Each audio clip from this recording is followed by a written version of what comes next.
So you want to get a handle on something foundational, right? Yeah. And pretty quickly, too. Yeah, get right to the core of it. Perfect. Yeah. Because today we're really getting into what makes you feel, capable in the kitchen. Mm-hmm. We looked at the Open School episode 1, Welcome to Your Kitchen. Really basic stuff. Right, very accessible.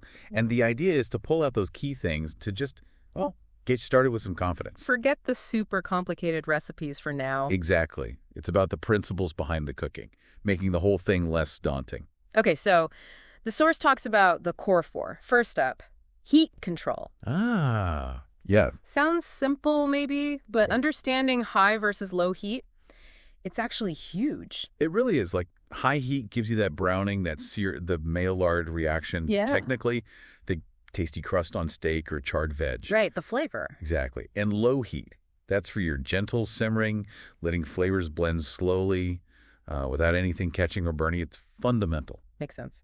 Okay, number 2 of the core 4, knife skills. Yeah. And nobody is expecting chef-level chops overnight. Definitely not. But the source stresses, safe, steady cutting.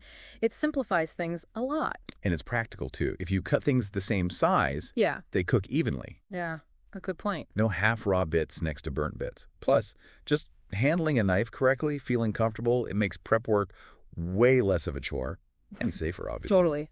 Okay, third, seasoning. This one feels, sometimes like guesswork. It can feel that way, but I love how the source puts it. Salt, acid, spice, fat are like notes in your flavor symphony. Yeah, that's a great way to think about it. It is, because each does something specific. Salt kind of wakes everything up. Acid, like lemon or vinegar, adds brightness, cuts through richness. Spices bring complexity, obviously. And fat carries all those flavors, adds that satisfying richness. Learning to sort of tweak those notes is key.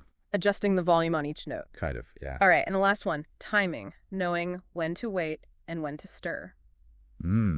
That speaks to just paying attention, doesn't it? Yeah, being present. Cooking isn't always passive. You need to watch, smell, listen. When do you let something sit and get color? When do you need to move it so it doesn't stick? It's about using your senses. Okay, got it. Heat, knife skills, seasoning, timing, the core 4. That's the foundation. So how do we see this in action? The source gives a really simple example. A garlic stir fry. Super practical. Yeah, ingredients most people might have. Garlic, onion, bell pepper, carrot, green beans, oil, salt, maybe soy sauce. Very doable. And what's great is how it pulls everything together. Yeah. Like, you need the right heat for stir frying. That's heat control.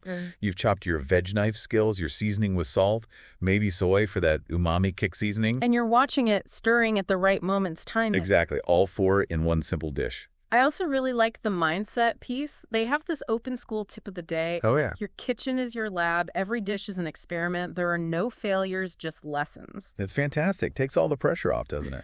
Totally. It reframes mistakes. They're not failures. They're just, data points for next time. It encourages you to just do it, to learn by trying, tasting, adjusting, not aiming for perfection straight away, building confidence through action. So wrapping up then, we've got these building blocks: heat, knives, seasoning, timing. The core 4. Illustrated by that easy stir fry. And topped off with this really freeing idea. Your kitchen is a lab. Yeah, and knowing these basics means you're not just following recipes blindly. You start to understand why things work. You can adapt, improvise, become more intuitive. Which is ultimately the goal, right? Feeling confident enough to play around. Absolutely. It makes you think, though. What if you, listening right now, actually treated your kitchen like a lab this week? Just one small experiment. What could that look like for you just to get started?